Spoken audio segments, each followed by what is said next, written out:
So tonight we're starting full high school band mode. I have a scrimmage to go watch my trombone player. So that's starting. Have to go to all, don't have to, we get to go to all the football games because we're cheering on our band member. So it's fun. The kids know when you're there and you're not there. Yeah. It's easier to be there and have fun. Did you ever play an instrument, Julie? I played the bell xylophone in junior high, but I never made it to marching band. I quit before that. How about y'all? I think everyone has regrets that are consistent where it's like instrument, language, and I'm guilty of those, wanting to have learned more, but I think I had very frugal parents who were like, we're not paying for that. So Well, and band is serious these days. It's intense. Competition, practice twice a week after school. It's a lot. 2-week band camp. What were you saying, Beth? That is intense. I was in the marching unit. Does that count? But I was not in band. Where you like the flag person? The color guard? No, we were the dancers, like our dance team, but we were called a drill team. That counts.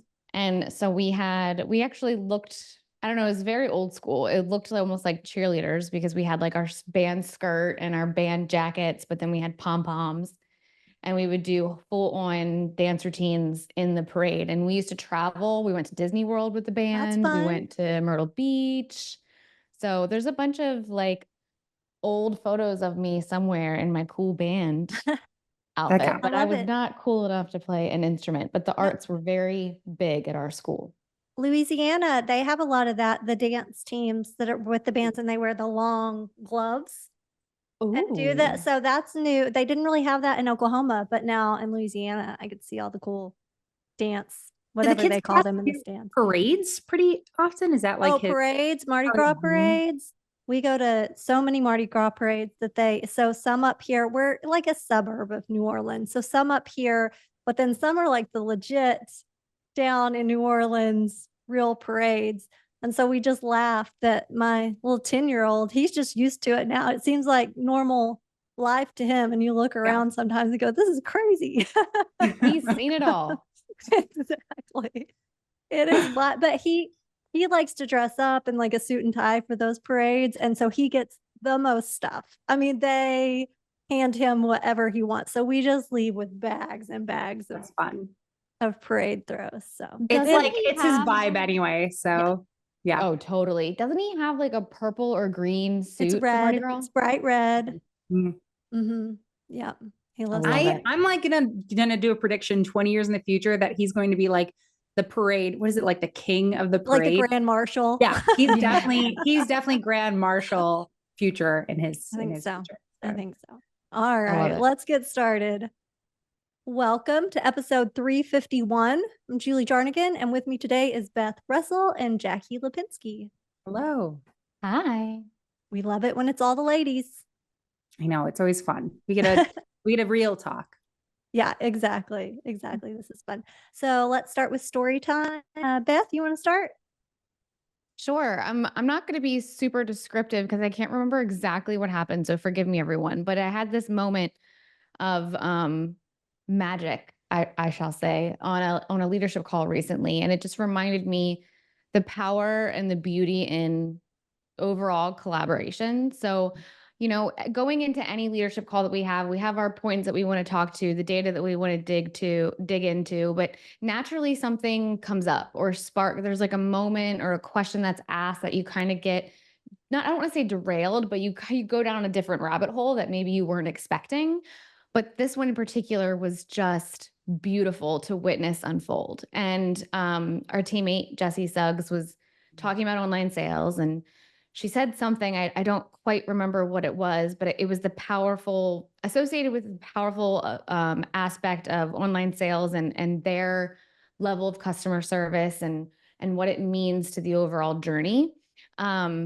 And it sparked something, and it reminded me of something that Carla Tootin talked about at the summit last year, and about how your customer perceives your brand as a whole entity and not by silos or departments. So every interaction, every thing that you put out there matters. And so we started talking about that. And then those two pieces of conversations, or those little bits of conversation, just spiraled into this greater impactful conversation that we all just dug into and started talking about and figuring out different ways that we could, expand to other departments, and how every little thing is connected, and the powerful journey, and like how they can evolve certain things. And we tied it to marketing, because a lot of times, as we're talking about storytelling and data, oftentimes marketers look at a data point, or even leaders look at a data point as black and white, but they don't think of the different ways that that data point can connect, especially to the customer process. And so we use the example of Happy Acres, that neighborhood has a higher than normal, in this particular builder, walk-in traffic count. So they're heavily reliant on walk-in traffic.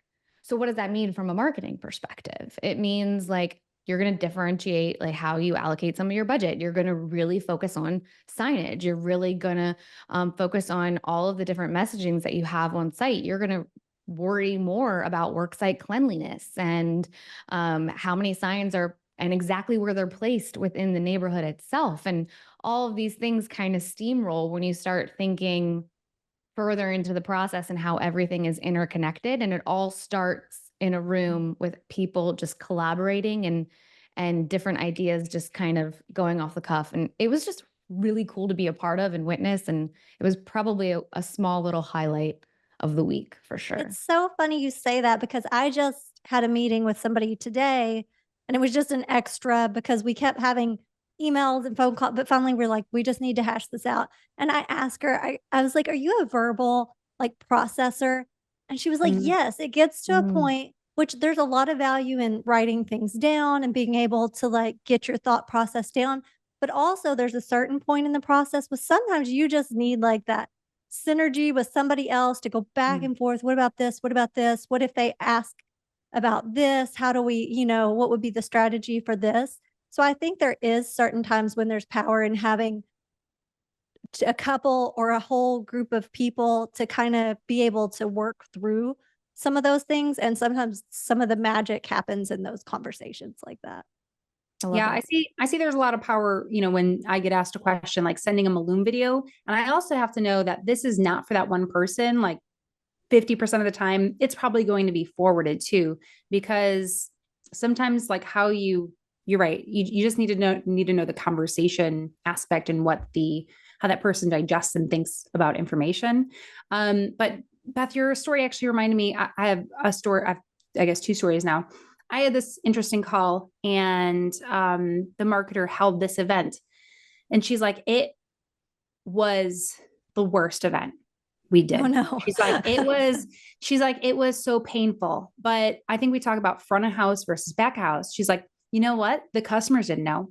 The customer experience was great. We got all the pain points ironed out beforehand, and the customers saw it great. Yeah, we learned a lot from what happened, and it's not going to happen again, and we're going to have better processes in place. But overall, sometimes it's just understanding, what you're right, that customer journey is. We don't need to over explain what's happening back here. They just need to have a great experience, which actually leads to my real story. So everyone who's listening, you can't see this, but I'm holding up 2 postcards, or one's an envelope and then one's a postcard. And I just came back from a week in Canada celebrating my 10-year anniversary with my husband, brought my kids because I'm crazy, and to the hotel and the restaurant, did handwritten letters just saying, congratulations. We're so glad you're celebrating with us. And one of them, signed the name of 12 people. And the other one, it looks legitimate. Everyone at the team signed it. I mean, they could have changed pens or whatever, but I think to me, it's so odd because now I have these. And as I'm throwing things away and cleaning up my vacation and what I need to get rid of, I don't want to get rid of this. I feel emotionally attached to this, and it is so odd. And I think it's because maybe this used to be more common, but because it is almost less common, you do feel a little more they put more effort and heart, and the customer service element of that is so unique.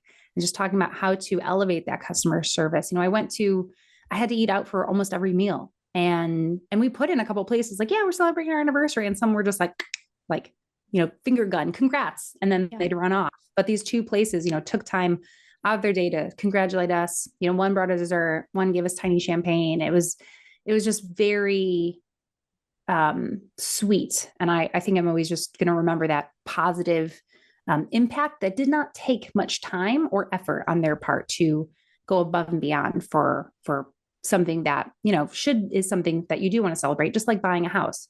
It's something that should be celebrated and should make people excited for. So thinking about ways to add that relationship building into it, just like the online sales you were saying, Beth, from Jessie, who we're all a big fan of, and her recommendations. Like, I think that's always worth sitting down as a team and thinking like, how can we put a little more love into this? Yeah. And sometimes I think we almost overthink it. Like when we're working on like customer experience this big, sometimes it is as small as, sending a handwritten note, or that person at your table actually making a big deal out of your anniversary, or the design center person, knowing that this is really important to somebody. So making a big deal, like, hey, I took a picture at this model home because I know that you were thinking about this tile. Just like those little personal things, that's hard to like, let's sit in a boardroom and think of, customer experience. It's a lot of times the smaller things that really are the ones that stand out to people. Yeah. Gosh, I mean, how much of a budget is this? Like 50 cents? So not that expensive to send a postcard. What were you saying, Beth? That ties really well into your comments from last week's podcast, Julie, of, it's not easy, but it's worth it. And it's also, it's not always easy, to map out these small little things or come up with new ways to show customer appreciation. Not only is it worth it, but it's fun. It's fun for your customer. It's fun for you guys. And like, it should be something that we celebrate. There should be happiness and joy around it. And I think, especially in a market like this one, where we feel the volatileness of it, or just the nature of the ups and the downs, and the struggles that we have, you have to find happy moments, and you have to find the fun in the process. And there was a builder that I spoke to today, and he just talked about his passion for what we do and the small part that he plays in this happy moment in people's lives, and what that means to him, and why he continues to push and grow and try new things. And it's all deeply rooted in like the fact that he genuinely loves this industry and genuinely loves being a part of this moment in people's lives. And I feel like, people need to kind of reconnect to that and the importance of that. Yeah, it is fun. Just today, Mike Lyon was on a meeting with a team, and everybody was like doing so great and shout outs, and this person's doing great, and this person's doing a really cool thing. And he was like, oh, send them all DoorDash or coffee or something. And that's such a little thing, but like, it was not my money, but it was fun for me to send it to all the team. The team was super excited about it. And it's so silly and little, like they can all afford. Beth did it a couple weeks too. She just sent the entire team coffee, and it like seems like such a small thing, but yeah, it's such a energizer and a little culture builder, even though it's not that big a deal, I'll tell this secret because it'll be out by the time it happens. But Carla Tootin made a joke. She wants to get paid in stroop waffles. And so because I asked her to do something, she's like, only if you pay me in stroopies. So I sent her stroop waffles to her house, and I'm like, oh, what like, good luck. This is dumb, but I hope you have a good laugh. A freak out. Yeah. Well, just like, And everyone also listening, I think I have this like infamous giant 3-foot hat. And I also sent team members also the same hat because it was so funny. So I was like, everyone needs to be in on this. So we should have all worn our hats today. Next time. My story was kind of like yours, Beth, that like we had been in a meeting. We come in with the meeting with stuff we need to talk about. They come in with questions, but sometimes there's just that time at the end of the meeting where they're like, what about this? Or what about this? And you're just kind of brainstorming things to talk about. So they were discounting some home sites, which sounds pretty boring. Like, oh, cool. Let's have a page that said new home site incentives. But Megan, who's on our team, like started throwing out all these great ideas. Megan's wonderful. If y'all don't know her, she's, the best. She started throwing out these ideas about how you could take that and make instead of just having a page like home site incentives, it's like how to choose a home site. We have this home site, which is great for if you have pets. We have this home site if you need privacy, if you have kids and want to live on a cul-de-sac. And it was building on that little nugget of an idea, home site incentives, because the cost of the homes were getting high. And then she started talking about, well, that's extra money that you are going to pay on the home site that you can put into your selections in the house. Have a better countertop because you saved home site. And so it just started this brainstorming between her and the builder. And you just saw the builder like light up like, oh my goodness, yes, we can do all of this. And we can do it in emails and we can do it in blog posts, and our on-site people can talk about it. And there was such like that excitement about something that, it's not rocket science that we're doing here, but sometimes you get so in the minutia of like an incentive that you forget to think about all the cool things you can do with it, all the cool ways you can talk about it, how you can energize your team about it. Like on site, here's how you can talk about it. Online sales, why don't you just go out and walk the home sites? Because they were having trouble then pushing them to that next step. It's like, this doesn't have to be a big sales meeting. Just go see what the home sites are about, because we've got this great one that backs up to a green space, So it was fun to watch, and that was mostly Megan and the builder. I just got to sit there and watch it, but it's fun when that happens and they like get re-excited about something. I'm always, this kind of brings me back to, I think, an idea I had since I was a builder, because we would build the same plans over and over and over.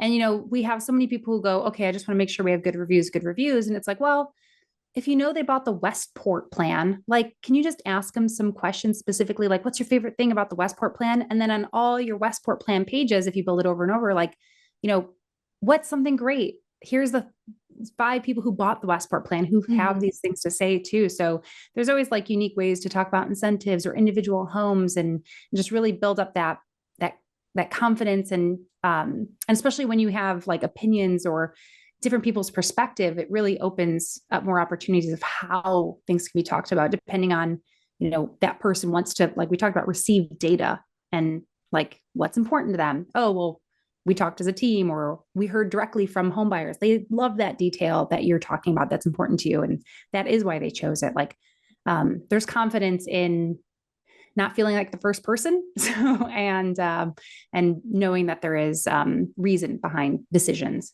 too. Yeah. And they feel listened to, like, oh, they did hear that we had 2 dogs and now they're helping us find a, home site that fits that, or they know that, our kids want a big play set, whatever it is. It's just such a way to make that emotional connection for people. Agreed. All right. Well, let's move on to the news. The first one is a Do You Convert blog post by Caroline. And I love this. She did such a great job on this because I love content marketing. So she was talking specifically, this is called Creative Repurposing Strategies for Digital Marketing Success. And I think just talking to so many builders, this is one of the biggest things they could do. Content marketing is they create things, they stick it in one spot, and then it just disappears. So just the repurposing, you make a great video, that's awesome, but then it's on your social media organic page once, and then it disappears into oblivion. So she really talks about how the website should be the hub for all your content. It should live there somewhere, but then there's all these other things you can do to it. So strategies for expanding your video content. She talks about centralizing it, creating short form content. So then breaking that down and using other places, putting it in video or email campaigns, expanding it and transcribing it, handing it out to your sales team or online sales so they can use it as well. And then she goes through some different ideas for blog posts as well, linking things within your actual website, which can help with SEO, putting them in email newsletter, repurposing for social media. So there's lots of things in there. So what kind of stood out for you guys on this one?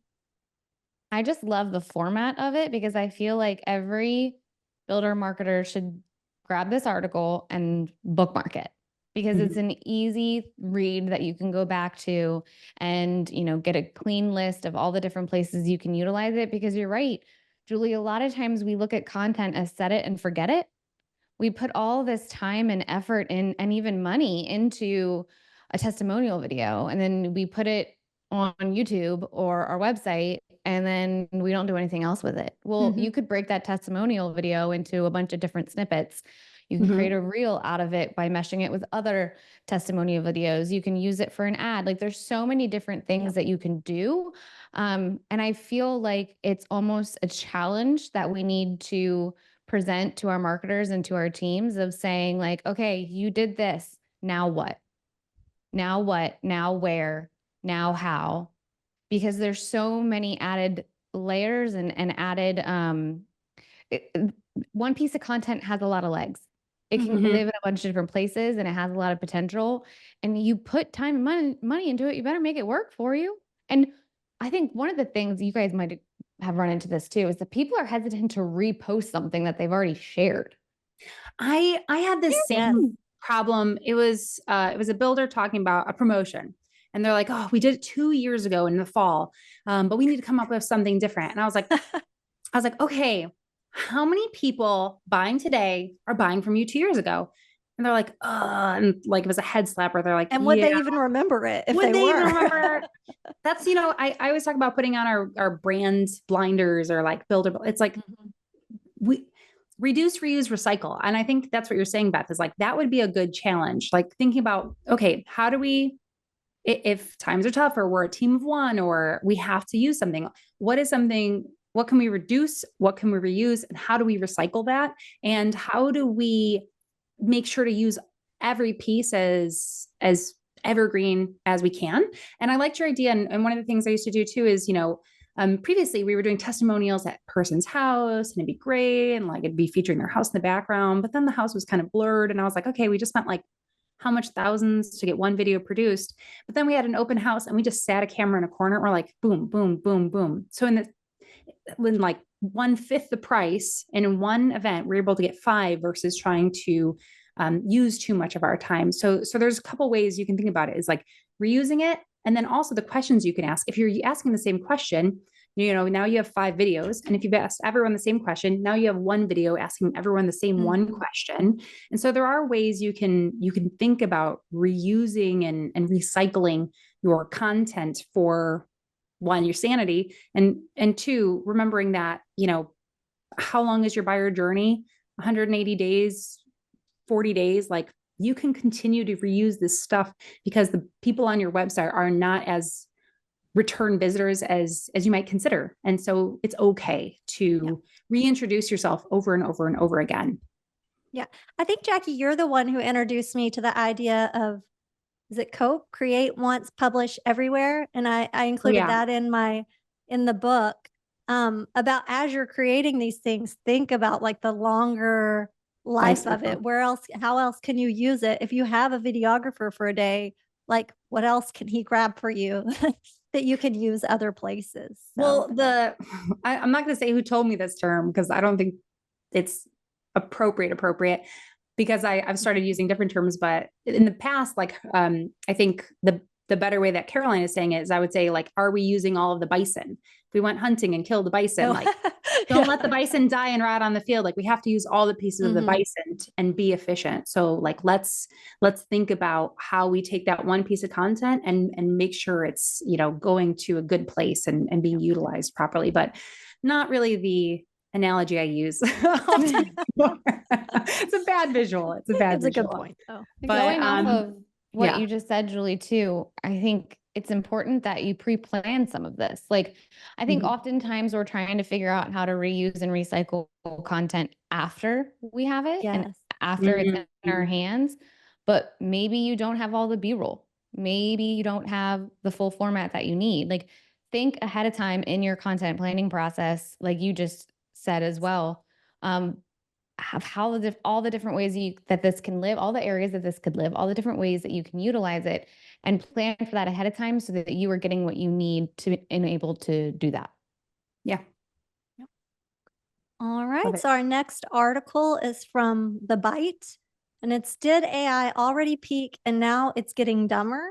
After all the hype, for me, it was kind of a big disappointment, was the quote. And it says, if you think AI platforms like OpenAI's ChatGPT seem dumber than before, you aren't alone. And basically, it's talking about how there was a big article, an opinion column in Computer World, where they're talking about a lot of those publicly accessible AI models just don't work as well as previous versions. So the visual that came to my head while reading this article is it's that snake that's eating its own tail, like, and eventually you can only go so far. And that's what it's kind of summarizing is like, it started off smart, but now so many people are using it as a crutch that it's learning from itself. And it's kind of like becoming dumber and dumber and dumber. So, one of the things we always say is don't over index the reliability of these. You still need to use your own skills. But yeah, I mean, I don't use, I almost feel like when I do posts or something like that, like I want to put like human made, like I wrote this article, no ChatGPT written, because I almost feel like, you have to make sure your personality shines in certain places.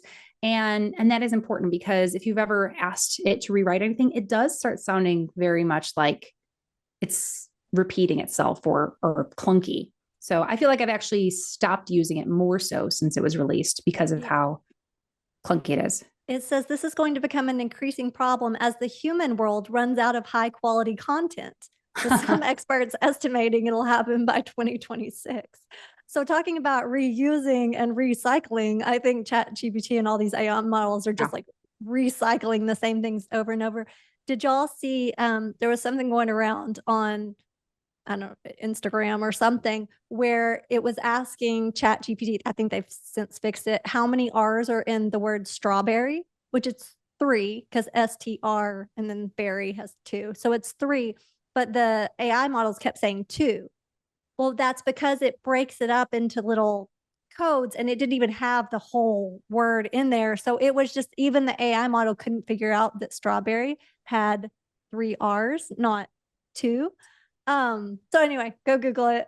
This is straight from Instagram, but it's interesting how it works. And it's just more reminder that it's only as smart as it's designed to be. Yeah. As smart as what's getting put into it. And I think part of it too is people had really high expectations, and there was all these fear tactics in the media of like, it's going to replace jobs and it's going to do all this. And it's like people who looked into it, who researched, who understood its limitations, could see that like, yeah, some things could maybe be replaced, but ultimately like it's still a machine. It's still machine learning. And so it's flawed, and it's showing its flaws. But right I now. will say one thing I have been doing with builders. Oh my gosh, I hope no one freaks out from this conversation. Don't freak out. This is not a freak out. Like, I'm not giving you like allowance to do that. In some calls, builders are like, hey, can we talk about how people are searching this? I'm like, well, why don't you just search like Happy Acres Homes, like Happy Builders? What do people think about it? And then I like to see like, where are the sources being pulled from? Mostly your website. So making sure there's like, we talk about, and other builders use the single source of truth, like making sure that your elevator speech is consistent about who you are and what you represent across the internet.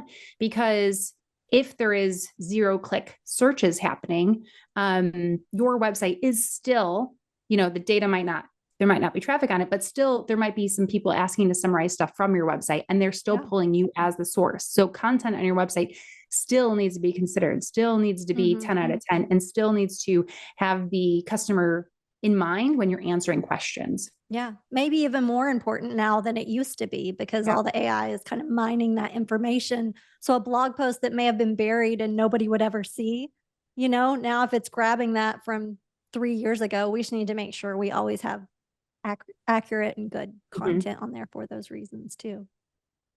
Yep. All right. So our last one is from Builder Magazine.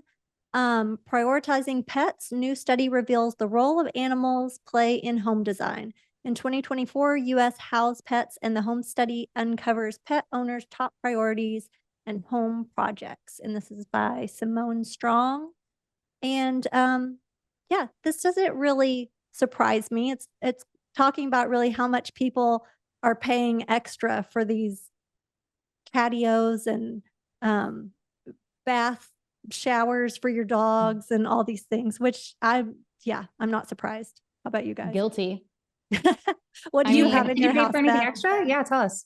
We, as everyone knows, we move a lot. We own 3 homes. Our first home that we bought had a dog wash shower in it. It was part of the original design. Obsessed. Nothing has been easier to bathe my dogs than that. And we miss it every single day. Unfortunately, there was not a space to put it in this house when we built this house. But what did we do? We fenced in a portion of our yard specifically for our dogs. Mhm. And like every single time we move, the very first thing is we need a fence. We need a fence because that's what they do. They go in and out all day long. And then we actually put a fence in our other house too. And then at this house, for those of you who haven't seen the tour or watched the videos as it was being built, when I was touring it, when it was at framing, I noticed that there was like this empty space under the stairs. So naturally, I was like, a dog room. And so we framed it out and put a little dog door that actually kind of looks like a prison door. So it's a little sad. But we fit 2 huge dog beds in there and it's lit. It has its own light and, you know, they love it. Oh, I can stand up in it. Wow. I can It's like a stand Harry up and Potter closet type situation then? Okay. sort of. It doesn't go deep. It's shallow because there's another closet behind it. And do your But yeah, dogs use it? Do they use my it? dogs sleep in it and every single Aw. day, and we gate off the hallway and they go in and out of that room.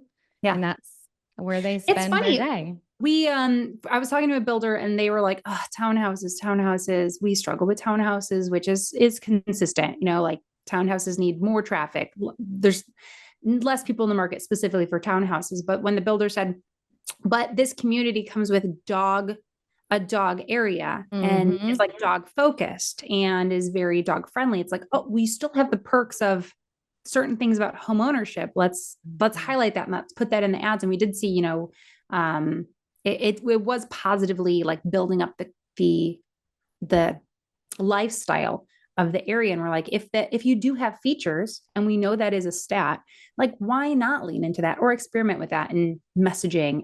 It's not going to be the number one driver, but it's still like, oh, if 80% of people do have pets, why not? I'm definitely the odd man out at DYC with no pets, but I'm going as long as I can. But I did grow up with pets. I did just post something into the chat as you said that, Jackie. So maybe we can link to this. It's a little cheesy, all right? But what we did with a townhome project when I was still at my previous builder that was going through the same thing, it had a dog park as part of its amenities. And so we did a little video where dogs were just at the window looking sad and then dogs playing in the dog park. So that's pretty funny. Okay, well, enjoy I have to admit, they used to call me at Idle Homes Dog Park Julie because everybody, not for the reason you might think. Don't let that be your nickname. Oh, that's funny. Because, well, You if did I not didn't bring hear this that, up, everybody. somebody would like message me and be like, you didn't tell the dog. Everybody was so excited about a dog park for this specific area we had. Like everybody was bought in. And I was like, yeah, but isn't it zoned for them to build these huge apartments right beside the dog park? And aren't we just building a dog park for like those 5 million apartment dwellers next door? And everybody was like, oh. So I totally poked a hole in the dog park that was coming for Idle Homes for that specific area. So then they all called me Dog Park Julie because I ruined it. Dog Park. I love how Dog Park Julie is the fact that you ruined the excitement I around. did. Everybody was excited about the dog park. I was the wet blanket that talked them out of it. I mean, that's what I joke about. I was like, good marketers are realists and but people don't always like realists. It's like, oh, we have to think like logically here. I'm sorry. So I know. Realist is that my dogs hate the room and they're barking currently because they hear me talking and all they want to do is come upstairs, but they're not allowed to. Funny. Awesome. All right. Do we want to move on to current favorites or we want to do one more article? Well, let's I actually wanted to pose do we want to do current favorites, or I actually have a question I got this week that's not in Okay. there that we can kind of Do talk a about. question first, and then we'll do current favorites. Okay. So the question was this, I talked to a builder on the phone and they were asking about, do you think the title of the model home is important? And the question they posed was, it says sales gallery. And I was like, well, let's think about your competitors. Like, what are your competitors calling it? Because we can go all day of what's important, but I was like, they're like, oh, well, it says sales center or sales, whatever. But his question was like, that was posed to him is sales too intimidating of a title for a model home? And I just wanted to maybe have a discussion around that regarding, one, are people stumbling upon the sales office? To, expectations being set, and if there's anything else you think should be considered, or a bigger question is like, do you think titles of sales centers, sales galleries are important for the customer and the customer journey of expectations? I think one recommendation too is like, if you think the meaning is getting lost, like clarify it on your website, set the expectations. Like, you don't need to change the title maybe, but you just do need to explain what it is. So yeah. And get feedback from your team. If your OSC is coming to you and being like, they have no idea what I'm talking about, or they said they don't want to go to the sales center because they're not ready to have a sales conversation yet, listen to that feedback and ask for it from your team, because they're the ones on the front line. I love that feedback. Yeah. All right, Beth, what's your favorite thing? My favorite thing, sorry, I missed that entire conversation because my internet gave out, but I'm back, baby. So my internet, I guess maybe that's my favorite thing, is that I'm back. No, honestly, my favorite thing, we've talked about this before after we all got them, because we're all addicted to our Ember mugs.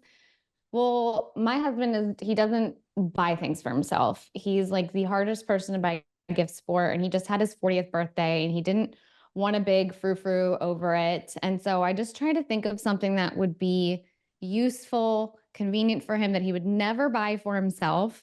And we happened to see an Ember mug on sale, so he couldn't get mad at me. And it's a travel one. So because every morning he makes his coffee, but he doesn't really get to drink it for like 2 hours later because of work. And so he was using like these dinky, regular old stainless steel travel mugs, which was great, but I knew his coffee was cold. So I got him an Ember mug and he was like, I have no idea how to use this, set it up for him. It was so cute. And now he loves it. And every day he's like, can I get it to charge? Because he's like full on Ember mug. Now you have 2 chargers, so I think that is one of those things where it's like, I'm going to use yours. I know. So, yeah. It's on my Amazon wish list. Like someday I'm going to buy myself a second charger because there's one in the kitchen. I want one on my desk, but I'll do it eventually. I'm cheap. That's what Kevin did. He has one at his desk too. He's less cheap than me. He's less cheap than he talked about those earbuds and I was like, how much are they? And then I know. You never know on something Kevin's bought. It's if I've bought it, it's probably pretty affordable. Kevin, you never know. He likes cool fun stuff. My favorite thing is like $25. So I'm like, oh, that's doable. But yeah. I need to go after Beth because mine also has to do with her husband. Okay. So we all work remotely. So we don't get the joy of like meeting everybody's husbands and kids at a, Christmas party, or, every once in a while, maybe somebody will come to Vegas to the IBS show and we'll get to meet them, but very rarely. And her husband came and spoke to a little group about leadership, and because he's in the military and has a lot of great experience. And it was so awesome to see them interact. I took lots of notes. He had so much great information. So it's really fun when you work remotely and like you feel a good connection with all your teammates, but sometimes you don't see that other part of their life. So that was really fun for me this week. I was glad to get to see him. I loved his passion, and I'm sure, there were a million takeaways, right? Like I felt like I was just sitting there like, tell me more. But I think his one quote really stuck with me, which was, everyone deserves a great leader, or everyone deserves a good, like, you shouldn't have to settle for a great leader. And you shouldn't have to settle for not being a great leader. So have high expectations, set high expectations, and lead by example. And seeing Mike, which I know he is listening to this podcast.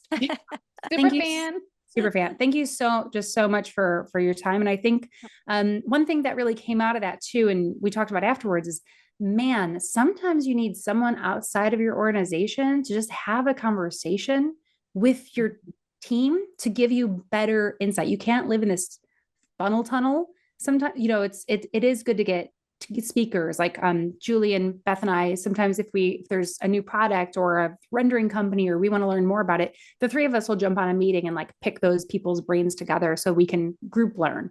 And group learn is definitely highly recommended, because you might not think of questions that someone else has, and really co-learning is great, and lead by example.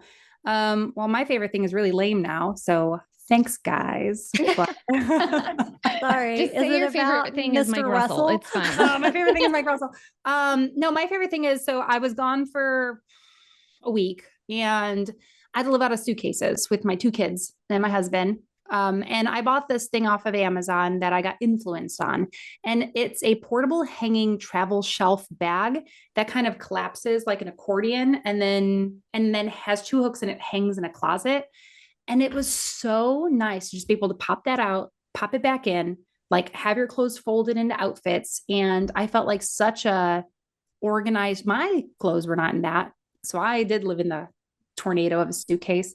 But having the kids' clothes organized so well makes me just want that as like organization and process and understanding things clearly this is an outfit is so helpful, especially when you have to live again, out of your comfort zone and do things uncomfortably. So I would just highly recommend to share the link. I will. I know we all have Summit coming up. So whoever's reading this, go get yourself one. It's lovely. And again, under $30. There you go. Boom. I'm here for that budget. That's a great budget. Love it.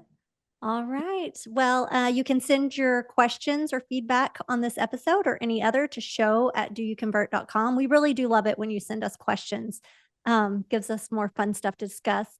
And thanks for listening. Don't forget to become a member for free of DYC's All Access Community app for home builders and developers. Watch behind the scenes videos from the podcast, frequent exclusive postings and analysis from the DYC team, access to private hangouts, and more. Thanks, guys. Thank you. Thank you. Bye.